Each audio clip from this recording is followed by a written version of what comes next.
ভগৱান হয় আমাৰ প্ৰধানমন্ত্ৰী।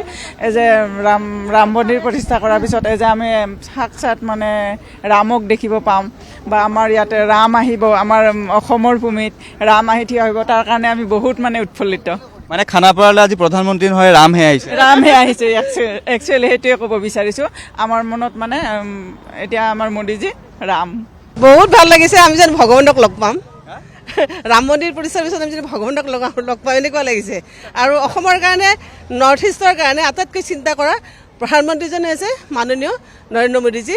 অসমক ইমান ভাল পায়, স্বাধীনতাৰ পিছত কোনো প্ৰধানমন্ত্ৰীয়ে ইমানবাৰ অসমলৈ অহা নাছিলে। আৰু অসমৰ প্ৰতি যি আন্তৰিকতা, যি আত্মীয়তা, সেই অনুভৱ দেখি আমাৰ খুবেই ভাল লাগিছে আৰু স্বতঃস্ফূৰ্তভাৱে ৰাইজ ওলাই আহিছে।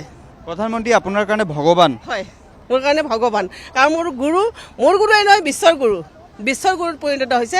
আৰু তেখেতক অকণমান দেখা পালে নথৈ সুখী হ'ম, সেই আশাৰে ইয়ালৈ আহিছোঁ আমি।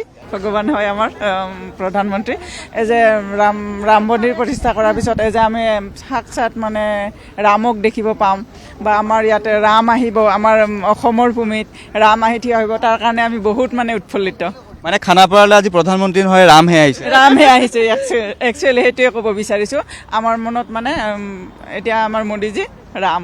বহুত ভাল লাগিছে, আমি যেন ভগৱানক লগ পাম। ৰাম মন্দিৰ প্ৰতিষ্ঠাৰ পিছত আমি যদি ভগৱানক লগ পাম এনেকুৱা লাগিছে। আৰু অসমৰ কাৰণে, নৰ্থ ইষ্টৰ কাৰণে আটাইতকৈ চিন্তা কৰা প্ৰধানমন্ত্ৰীজনে আছে মাননীয় নৰেন্দ্ৰ মোদীজী। অসমক ইমান ভাল পায়, স্বাধীনতাৰ পিছত কোনো প্ৰধানমন্ত্ৰীয়ে ইমানবাৰ অসমলৈ অহা নাছিলে। আৰু অসমৰ প্ৰতি যি আন্তৰিকতা, যি আত্মীয়তা, সেই অনুভৱ দেখি আমাৰ খুবেই ভাল লাগিছে আৰু স্বতঃস্ফূৰ্তভাৱে ৰাইজ ওলাই আহিছে।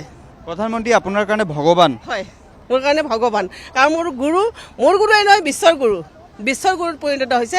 আৰু তেখেতক অকণমান দেখা পালে নথৈ সুখী হ'ম, সেই আশাৰে ইয়ালৈ আহিছোঁ আমি।